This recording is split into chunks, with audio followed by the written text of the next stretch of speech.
Hi friends, this is Uma. இன்றைக்கி நம்ம சேனலில் ஒரு இன்ட்ரெஸ்டிங்கான டாபிக் தான் நம்ம டிஸ்கஸ் பண்ண போகிறோம். என்ன அப்படின்னு பார்த்தீங்கன்னா, குண்டலினி சக்தி அப்படிங்கிறத நம்ம எல்லாருமே கேள்விப்பட்டிருப்போம். அதை குண்டலினி சக்தி அப்படின்னா அது ஒரு மிகப்பெரிய சக்தி, சரிங்களா? அது எல்லா மனுஷங்களுக்குள்ளேயும் இருக்கும். ஆனால் அது எல்லாராலுமே ஆக்டிவேட் பண்ண முடியுமா அப்படின்னா, அதுக்கு தகுந்த குருக்கிட்ட போய் நம்ம பயிற்சி எடுத்தால் மட்டும்தான் பார்த்திங்கன்னா அந்த உயர்நிலையை அடைய முடியும். ஆனால் இன்றைக்கி நம்ம அந்த குண்டலினி பார்த்திங்கன்னா முருகப்பெருமான் கூட எப்படி தொடர்படுத்தி பார்க்குறோம் அப்படின்னா, முருகப்பெருமானுக்கு அறுபடை வீடுகள் இருக்குது பார்த்திங்களா? அந்த அறுபடை வீடுகள் கூட இந்த குண்டலினி தொடர்புடையதாக ஒரு சில விஷயங்கள் இருக்குது. அது என்ன அப்படிங்கிறத இன்றைக்கி நம்ம டிஸ்கஸ் பண்ண போகிறோம். ஸோ வாங்க ஃப்ரெண்ட்ஸ், நம்ம டைரெக்டாக டாபிக்குள்ளே போயிடலாம். ஃபஸ்ட்டு குண்டலினி அப்படின்னா நான் ஒரு ஷார்ட்டாக என்னென்னு சொல்லிடுறேன். இப்போ மனுஷங்க இருக்காங்க பார்த்திங்களா? அவங்க ஒரு உயர்ந்த நிலையை அடையணும் அப்படின்னா பார்த்திங்கன்னா, நம்மளோட புற உடலில் இருக்கக்கூடிய ஒரு 6 சக்கரங்களை நம்ம அடக்கியால் வேணும். அது ரொம்ப அவசியம்.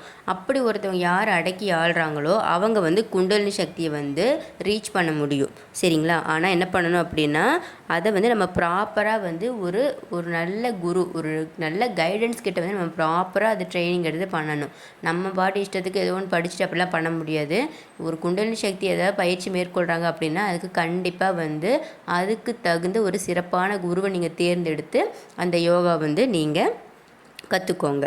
அதுக்கடுத்து பார்த்திங்கன்னா, அதாவது குண்டலினி அப்படிங்கிற இதை நம்ம சரியாக பயன்படுத்தியிருக்காங்க ஒரு சிலவங்க. ஆனால் அவங்களுமே பார்த்திங்கன்னா நம்மளை மாதிரி ஒரு சாதாரண மனுஷங்களாக இருந்தவங்க தான் அதை பயன்படுத்தியிருக்காங்க. ஆனால் அவங்களாம் என்னென்னா ஒரு சரியான குருவை தேர்ந்தெடுத்து அவங்களோட ஆலோசனை மூலமாக அவங்க பண்ணி அந்த நிலையை அடைஞ்சிருக்காங்க. ஆனால் அப்படிப்பட்ட குண்டலினி சக்தியை அடைஞ்சவங்க பார்த்திங்கன்னா நம்மளை மாதிரி ஒரு சாதாரண மனுஷங்களாக இருந்து சரியான பயிற்சியை மேற்கொண்டு சரியான குருவோட வழிகாட்டுதல் மூலம், அறிவுரைகளின் மூலம் சாதாரண மனித நிலையிலிருந்து மகான் நிலையை அடைஞ்சிருக்காங்க. இப்போ நம்ம ஹிஸ்ட்ரி எடுத்து பார்த்திங்க அப்படின்னா ஏகப்பட்ட மகான்கள் இருப்பாங்க. ஆனால் அவங்க எல்லாருமே பார்த்திங்கன்னா அந்த காலத்தில் அரசர்களாக இருக்கட்டும், அரசர்களாகவே இருந்தாலும் அவங்க ஒரு சரியான வழிகாட்டல், ஒரு சரியான குருவோட ஆலோசனையை ஃபஸ்ட்டு கேட்பாங்க. கேட்டுட்டு தான் அதுக்கப்புறம் சரியா இல்லையா அப்படிங்கிறத அவங்க டிசைட் பண்ணுவாங்க. ஸோ யாராக இருந்தாலும் ஒரு சரியான குரு வழிகாட்டுதல் நமக்கு ரொம்ப முக்கியம். நம்ம லைஃப்பில் பார்த்திங்கன்னா நமக்கு வழிகாட்டுதலாக இருக்கக்கூடியவங்க யாருன்னு பார்த்திங்கன்னா நம்ம அம்மா அப்பா. அவங்க பட்ட கஷ்டத்தை அவங்களோட எக்ஸ்பீரியன்ஸ் நம்மக்கிட்ட சொல்லும்போது நம்ம இந்த காலத்து ஜென்ரேஷனாக இருந்தாலும் அதை ஸ்கிப் பண்ணிட்டு போகக்கூடாது. ஏன்னா அவங்க சொல்கிறது அவங்க எவ்வளோ கஷ்டப்பட்டு வந்திருப்பாங்க. அந்த எல்லாமே பார்த்திங்கன்னா ஒரு எக்ஸ்பீரியன்ஸாக இருக்கவங்க ஒருத்தர் நம்மக்கிட்ட சொல்கிறாங்கன்னா அதை நமக்கு காது கொடுத்து கேட்கணும். அப்போதைக்கு நமக்கு அது யூஸ் ஆகலைனா கூட கண்டிப்பாக ஃப்யூச்சரில் எல்லாருக்குமே அது பயன்படும். ஏன்னா ஆல்ரெடி அவங்க எக்ஸ்பீரியன்ஸ் பண்ணிட்டாங்க. அந்த எக்ஸ்பீரியன்ஸ் நம்மக்கிட்ட சொல்லும்போது நமக்கு அது புரியாதுன்னா நம்ம அதை எக்ஸ்பீரியன்ஸ் பண்ணியிருக்க மாட்டோம் இப்போ வரைக்கும். அதனால் நமக்கு அந்த எக்ஸ்பீரியன்ஸ் புரியாது. ஸோ நம்ம அதுக்கு போர் அடிக்கிற மாதிரி இருக்கும். என்னடா அவங்க சும்மா அட்வைஸ் பண்ணிகிட்டே இருக்காங்க அப்படின்னு. ஆனால் அந்த மாதிரி ஒரு சுச்சுவேஷன் வரும்போது நம்ம சொன்னதை நம்ம பசங்களோ பொண்ணுங்களோ நினச்சி பார்ப்பாங்க. அப்போ அவங்களுக்கு அது யூஸ்ஃபுல்லாக இருக்கணுமே அப்படிங்கிறதுக்காக தான் நம்ம பேரண்ட்ஸ் நம்ம திட்டி திட்டி திட்டி சொல்லிகிட்டு இருப்பாங்க. எதுக்கு எடுத்தாலும் நம்மளை திட்டுறாங்க, எதுக்கு எடுத்தாலும் அட்வைஸ் பண்ணுறாங்க. இப்போ ஒரு குறிப்பிட்ட ஸ்டேஜ் இந்த டீனேஜ் வந்துச்சுன்னா நமக்கு எல்லாமே தெரியும் அப்படிங்கிற மாதிரி ஒரு தைரியம், ஒரு துடிப்பு இருக்கும். ஆனால் சரியான வழிகாட்டுதலாக இருக்க ஒரு நல்ல அம்மா அப்பா இருந்தாங்கன்னா அவங்களோட வழிகாட்டுதலை, அவங்களோட வழிமுறைகளை, அவங்க சொல்லக்கூடிய விஷயங்களை காது கொடுத்து கேளுங்க. உங்கள் லைஃப்பில் அப்ளை பண்ணுங்கள். அதுவே பார்த்திங்கன்னா நீங்கள் உயர்ந்த நிலையை போகிறதுக்கு ஒரு யூஸ்ஃபுல்லாக இருக்கும். அதையும் தாண்டி நான் ஒரு உயர்ந்த நிலைக்கு போகணும், நான் மகானாகணும் அப்படின்னா அதை நீங்கள் ஒரு ப்ராப்பரான ஒரு குருவை தேர்ந்தெடுத்து அவங்கக்கிட்ட யோகா ட்ரெயின் ஆகி அது மூலிமா நீங்கள் பண்ணுங்கள். அதுதான் பெஸ்ட்டு. இப்போ நம்ம இந்த மொத்தம் குண்டலில் 7 சக்திகள் இருக்குது. அந்த 7 சக்தியை குண்டல்னு சொல்லுவாங்க. ஆனால் அதில் ஒரு 6 சக்தி மட்டும் பார்த்திங்கன்னா நம்ம முருகப்பெருமானுடைய திருத்தலங்களை குறிக்குது. என்னங்க சொல்கிறீங்க, குண்டலினி சக்தி அப்படிங்கிறது நம்ம உடம்புக்குள்ளே தான் இருக்குங்கிறீங்க, இப்போ என்னங்க அது திருத்தலங்களை குறிக்குது அப்படி சொல்கிறீங்கன்னா, நான் சொல்கிறது நம்ம மனுஷங்களுக்குள்ளே இருக்க குண்டலினி சக்தியை எழுப்பணும் அப்படின்னா அது ஒரு 7 சக்கரங்களை எழுப்பணும். அந்த 7 சக்கரங்கள் என்ன அப்படிங்கிறது மோஸ்ட்லி எல்லாருக்கும் தெரிஞ்சிருக்கும். அது போக அந்த 7 சக்கரங்களில் 6, ஓகேங்களா, அந்த 6 சக்கரங்கள் முருகப்பெருமானுடைய திருத்தலங்களை குறிப்பிடுது. அதுலேயே பெஸ்ட்டாக பார்த்தீங்கன்னா முருகப்பெருமானுடைய 6 படை வீடுகள் இருக்குது பார்த்திங்களா? அந்த 6 படை வீடுகள் 6 குண்டலினிகளாக பார்த்திங்கன்னா நமக்கு மென்ஷன் பண்ணி கொடுத்துருக்காங்க. ஃபஸ்ட்டு 6 படை வீடுகள் அப்படின்னு நமக்கு என்னென்னு தெரியும். அந்த 6 படை வீடுகளை சொல்லிவிட்டு அதில் எந்த திருத்தலங்கள் எந்த சக்கரத்தை வந்து குறிக்குது அப்படின்னு சொல்லி பார்க்கலாம். இது ரொம்பவே இன்ட்ரெஸ்டிங். நான் வந்து இதை படிக்கும்போது எனக்கு ரொம்ப இன்ட்ரெஸ்ட்டாக இருந்ததுனால இது உங்களுக்கு நான் ஷேர் பண்ணுறேன். ஸோ ஃபஸ்ட்டு பார்த்திங்கன்னா அந்த 7 சக்கரங்களில் நம்ம வந்து 6 சக்கரங்களை தான் நம்ம யூஸ் பண்ணிக்கிறோம். நமக்கு வந்துட்டு 7 படை வீடுகள்லாம் கிடையாது. முருகனுக்கு வந்து 6 படை வீடுகள் தான். ஸோ அது வந்து 6 குண்டலினிகளாக நம்ம வந்து எடுத்துக்கலாம். ஃபஸ்ட்டு வந்து பார்த்திங்கன்னா 6 படை வீடுகளில் முதலாக இருக்கக்கூடியது பார்த்திங்கன்னா திருப்பரங்குன்றம். அப்போ அந்த குண்டலினி சக்தியில் வந்து முதல் சக்கரமாக இருக்கக்கூடியது பார்த்திங்கன்னா மூலாதாரம். அப்போ நம்மளோட 6 படை வீடில் முதல் படை வீடு திருப்பரங்குன்றம். அந்த திருப்பரங்குன்றம் அப்படிங்கிற திருத்தலம் வந்து பார்த்திங்கன்னா குண்டலினியில் வந்து ஃபஸ்ட்டு சக்கரமாக இருக்கக்கூடிய மூலாதாரத்தை குறிக்கின்றது. ஸோ திருப்பரங்குன்றம் அப்படின்னா அது மூலாதார சக்கரம். அப்போ இல்லைனா திருப்பரங்குன்றம் அப்படின்னா அது மூலாதாரம் அப்படின்னு எடுத்துக்கோங்க. அடுத்தது பார்த்திங்கன்னா 2ஆம் படை வீடு நம்ம எல்லாருக்குமே தெரிஞ்சது, ரெகுலராக எல்லோரும் போகணுன்னு ஆசைப்படுறது திருச்செந்தூர். அப்போ 2ஆம் படை வீடு திருச்செந்தூர். அப்போ 2வது சக்கரம் வந்து என்னென்னா சுவாதிஷ்டானம். அப்போ திருச்செந்தூர் அப்படிங்கிற திருத்தலம் வந்து சுவாதிஷ்டானம் அப்படிங்கிற குண்டலினி சக்தியை வந்து அது குண்டலினி சக்கரங்களை வந்து குறிக்குது. அதுக்கப்புறம் பார்த்திங்கன்னா ஆண்டிக்கோலத்தில் இருக்கக்கூடிய பழனி வந்து பார்த்திங்க அப்படின்னா 3ஆம் படை வீடு. இங்கே வந்து 3வது சக்கரமாக வரக்கூடியது பார்த்திங்கன்னா மணிப்பூரகம். ஸோ பழனி அப்படிங்கிறது மணிப்பூரகம் அப்படிங்கிற சக்கரத்தை வந்து குறிக்கிறது. அதுக்கப்புறம் பார்த்திங்கன்னா 4ஆம் படை வீடு சுவாமிமலை. அப்போ 4வது சக்கரம் என்னது அநாகதம். அப்போ சுவாமிமலை அப்படிங்கிற அந்த 4ஆம் படை வீடு அநாகதம் அப்படிங்கிற 4வது சக்கரத்தை வந்து குறிக்கிறது.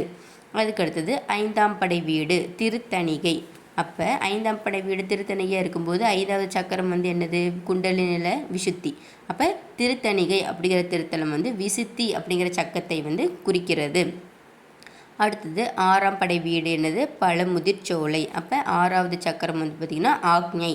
அப்போ பழமுதிர்ச்சோலை அப்படின்னா அது வந்து ஆக்ஞை அப்படிங்கிற சக்கரத்தை வந்து குறிக்குது. இதெல்லாம் ஓகேங்க. இப்போ நமக்கு ஓகே, இது வந்து ஒரு நியூவான இன்ஃபர்மேஷனாக எனக்கு இருக்குது. நானுமே நார்மலாக குண்டலினி சக்தி அப்படின்னா அது வந்து ஒரு பவர்ஃபுல் சக்தி, அது வந்து எல்லாராலையுமே அதை ரீச் பண்ண முடியாது அப்படின்னு தான் எனக்கு ஒரு பேசிக்காக தெரியும். ஆனால் நான் ஒரு சிலது ரீட் பண்ணும்போது பார்த்திங்கன்னா நம்ம 6 படை வீடுகளில் வந்து இந்த 6 குண்டலினி வந்து நமக்கு மென்ஷன் தொடர்புடையதாக இருக்குது. அப்படிங்கும்போது சரி அதை கொஞ்சம் நல்லா டெப்த்தாக போகலாம் அப்படின்னு சொல்லி பார்த்தேன்.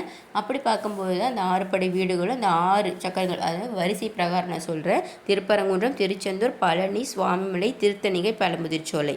அப்போ சக்கரத்தை எடுத்துக்கிட்டிங்கன்னா மூலாதாரம், சுவாதிஷ்டானம், மணிப்பூரகம், அநாகதம், விசித்தி, ஆக்ஞை. இது போக 7வது சக்கரமும் ஒன்று இருக்குது. பட் நமக்கு 6 படை வீடுகள் அப்படிங்கிறனால 6 சக்கரங்கள் தான் நம்ம தொடர்புபடுத்தி பார்க்க முடியும். சரிங்களா?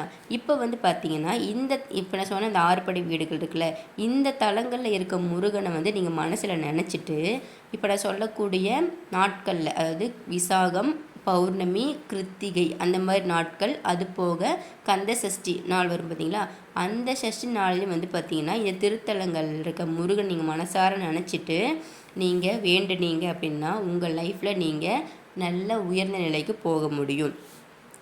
அதாவது 6 படை வீடுகள் உள்ள முருகனை மனசில் நினச்சிட்டு நான் சொன்ன நாட்களில் நீங்கள் அந்த முருகப்பெருமானை மனசில் நினச்சிட்டு நீங்கள் வேண்டுதலை வைக்கணும். என்னென்ன நாட்கள்னு ரொம்ப முக்கியம். நாட்கள் வந்து ரொம்ப முக்கியம்.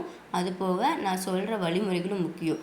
எந்த திருத்தலங்கள் இருக்க முருகனை எந்த நாட்களில் மனசில் நினச்சிட்டு வேண்டுனா நம்ம மனித வாழ்வு வந்து உயர்வு பெறும் அப்படிங்கிறத நீங்கள் நல்லா புரிஞ்சுக்கணும். நான் சொன்ன 6 படை வீடுகளில் இருக்க முருகனை நினச்சிட்டு விசாகம், பௌர்ணமி, கிருத்திகை நாட்கள், அது போக கந்த சஷ்டியிலும் நீங்கள் துதிச்சிங்க அப்படின்னா மனிதனோட வாழ்க்கையில் நம்ம உயர்வு நிலையை பெற முடியும். இது வந்து குண்டலினி சக்தியை வந்து நீங்கள் யோகா மூலயமா பண்ணி நீங்கள் நம்ம புற உடம்புல இருக்க சக்கரங்களை ஆக்டிவேட் பண்ணி நம்ம அந்த மாதிரி குண்டலினி சக்தியை எழுப்ப முடியும். இதுவே நம்ம முருகப்பெருமான் ரிலேட்டடாக அந்த குண்டலினி கொண்டு போகணும் அப்படின்னா ஈஸியாக அந்த 6 படை வீடுகள் இருக்க முருகப்பெருமான் நீங்கள் மனசில் நினச்சிட்டு அந்த நாட்களை வந்து நீங்கள் துதிங்க. அந்த நாட்களில் நீங்கள் மறக்காமல் வந்து நீங்கள் கும்பிடணும். எப்போ இருந்தாலும் நமக்கு மந்த்லி வந்து நான் சொன்ன இந்த விசாகம், பௌர்ணமி, கிருத்திகை, கந்தசஷ்டி இதெல்லாம் வந்துடும்.